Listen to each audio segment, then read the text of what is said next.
The newest robots, inventions and technologies of the future, and which is worth keeping an eye on in 2022.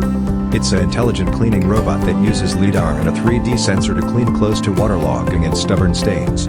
It can move around the photovoltaic panel on a platform, turn from side to side. First we should install the brushes into two-side and power on machine to let it work smoothly, without any on-site modification.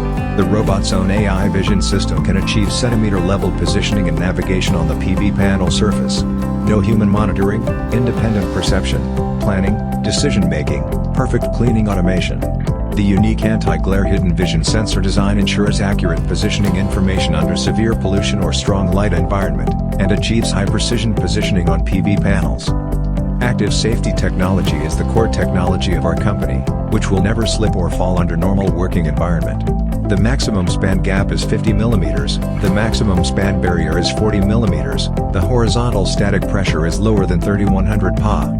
PV panel cleaning needs to eliminate the hotspot effect, so it requires 100% cleaning coverage. The core technical of this robot supports machine to get far more easier to this requirement correctly, so as to maximize power generation.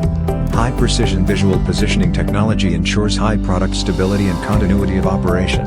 Send work log in real time to eliminate the disadvantages of manual operation, scientific and real feedback of cleaning records. Modular design. Each maintenance process on-site disassembly time is controlled within 5 minutes. Significantly reduced maintenance time and personnel workload. Accessories are always guaranteed. Thanks to its miniaturization and lightweight, the fuselage weighs only 21 kilograms and adults can hold it with 2 hands. What is worth mentioning is that single operation of multiple equipment, greatly improving economic benefits. One person with one device is equivalent to the efficiency of a traditional 6-person cleaning team. One person with 4 equipment is equivalent to the efficiency of a traditional 24-person cleaning team.